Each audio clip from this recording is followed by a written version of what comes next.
mencuri? Kambing Pak Junaidi. Pak Junaidi? Berada di kampung mana? Tak tahulah, sekarang kita kena jumpa. Cakap daripada depan lagi senang. Yang kau buat suara baru bangun tidur kenapa? Morning pesan. Sekarang macam mana? Dikatakan kambing tu kehilangan di sini. Tapi aku tengok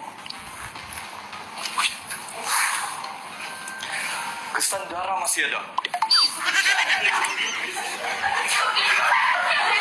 Darah siapa? Jangan ketawa nanti. Jangan ketawa. Sebab kejadian tu aku dapat merasakan dia mengangkat kambing tu begini, tapi kena jam tangan dia. Jam tangan dia besi dan keluar darah seekor kambing. Adakah Irfan sudah cek CCTV dekat kawasan kampung ni? Kampung mana ada CCTV? Ya Allah, ya Tuhanku. Di kawasan Bandan. Sebab saya rasa orang kampung ni semua vegetarian. Jadi siapa yang nak ambil kambing? Siapa yang carnivore?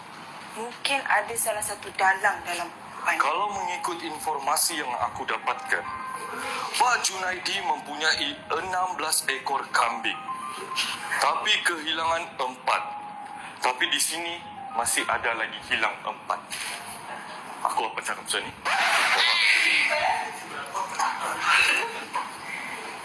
Mari ke sini. Okey. Sekarang jadi. Aku katakan 16. Sepatutnya hilang 4. Jadi berbaki lagi 12. Betul kan? Betul. Betul. Tapi di sini mempunyai 8 sahaja. Lagi mana 4? Jadi kau telah salah buat kiraan, betul tak? Detektif Irfan, aku telah meletakkan tanggungjawab yang besar pada diri kau.